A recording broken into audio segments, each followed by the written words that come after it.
প্ৰকৃতিৰ ৰম্যভূমি অসমত বহাগ মাহত গছ-গছনিৰ ডালে ঠালে কুঁহি কোমল পাতে সাজোন ধৰে। নাহৰ কেতেকী মাধৈ মালতীৰ আমোলমোল সুগন্ধ বিয়পি পৰে। ডালে ডালে কুলি কেতেকীয়ে শুৱলা গীত জুৰে। প্ৰকৃতিৰ ৰূপ ৰস গন্ধত সকলোৰে মন প্ৰাণ উতলা হৈ উঠে। দেহা ৰাই যায়, মন ইছাদ বিচাদ কৰে। আহকচোন উপভোগ কৰোঁ বসন্ত ঋতুত গ্ৰাম্য জীৱনত প্ৰতিফলিত কেইটিমান পৃথক কলাৰ প্ৰতিফলন।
আগমন অসমীয়া জনাইছো সম্ভাষণ। বহাগী আগমন অসমীয়া জনাইছো সম্ভাষণ। হিয়া মৰম যাচিছো অসমীয়া আজি বিহুৰ দিনাখন। আজি বিহুৰ দিনাখন আহি বুকুৰ আপোন আজি কিয় বাৰু পাৰে হ'ল। চেনেহৰে নাজৰি চকু পানী টুকি গ'ল। হাতত ঢোল পেঁপা লৈ আহ বনীয়া বিহুটি কাঁদৰো গৈ। বিহুটি কাঁদৰো গৈ আহা। বড়ো মিচিং আমাৰ ককাই ভাই অসমীয়া বহাগী আগমন। আহোম চুতীয়াও ককাই ভাই অসমীয়া বহাগী আগমন। বহাগী আগমন অসমীয়া জনাইছো সম্ভাষণ।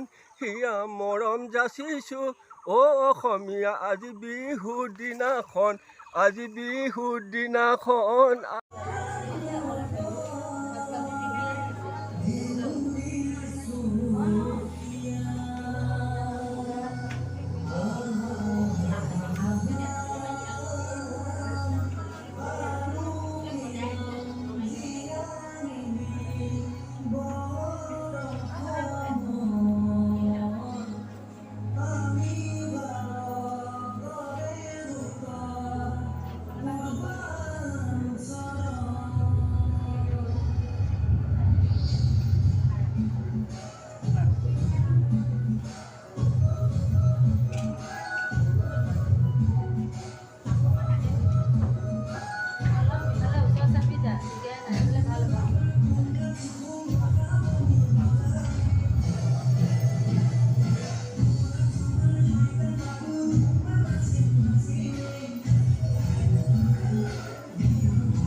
আনন্দ লাগিছে।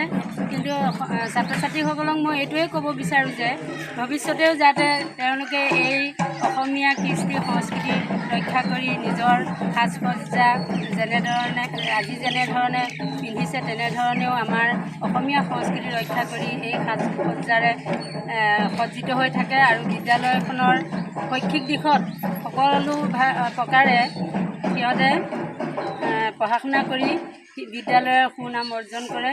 তাৰ বাবে মই আশা কৰিছোঁ আৰু আপোনাকো মই ধন্যবাদ দিছোঁ যাতে মোৰ এই সাক্ষাৎ গ্ৰহণ কৰি মোক ধন্য কৰিছে। গতিকে সকলোলৈকে বহাগ বিহুৰ তথা ৰঙালী বিহুৰ ওলগ জনাই মোৰ এই বক্তব্য সামৰণি মাৰিছোঁ। ধন্যবাদ।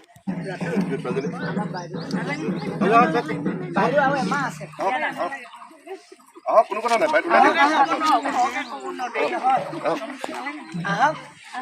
আজি এটা প্ৰতিচ্ছবি থাকি যাব।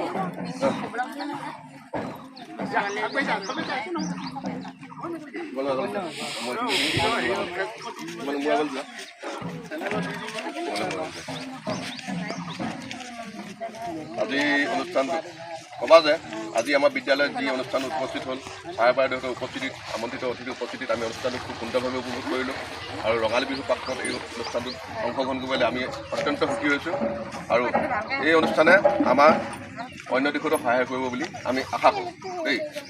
কোৱা। আজি আমাৰ বিদ্যালয়ত ৰঙালী বিহু অনুষ্ঠানটি ৰঙালী বিহু নহয়, আমাৰ এই বিদ্যালয়ত কি অনুষ্ঠান আছে ইমানকৈ লাগি থাকিব। আজি অনুষ্ঠিত অনুষ্ঠানটোত অংশগ্ৰহণ কৰি পাই মই অত্যন্ত মই সুখী হৈছোঁ বুলি তুমি নিজৰ ভাষা কৰিবা দেই, নিজৰ ভাষা কৰিবা। কোৱা। অনুষ্ঠানটিত মই অংশগ্ৰহণ কৰিবলৈ পাই বহুত আনন্দিত হৈছোঁ। আমাৰ এই বিদ্যালয়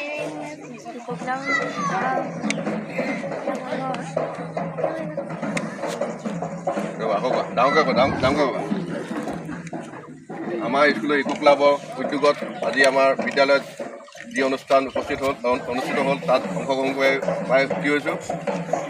আমি মোৰ লগতে মোৰ লগৰ মৰমৰ ছাত্ৰ ছাত্ৰী মোৰ সহপাঠীসকলেও আমি অনুষ্ঠানটো খুব সুন্দৰভাৱে উপভোগ কৰিলোঁ। ডাঙৰকৈ কোৱা। আজি আমাৰ বিদ্যালয়ৰ ইকো ক্লাব উদ্যোগৰ অনুষ্ঠানত মই অংশগ্ৰহণ কৰিবলৈ পাই অতি সুখী হৈছোঁ আৰু লগতে মোৰ বন্ধু বান্ধৱৰ লগত এই অনুষ্ঠানত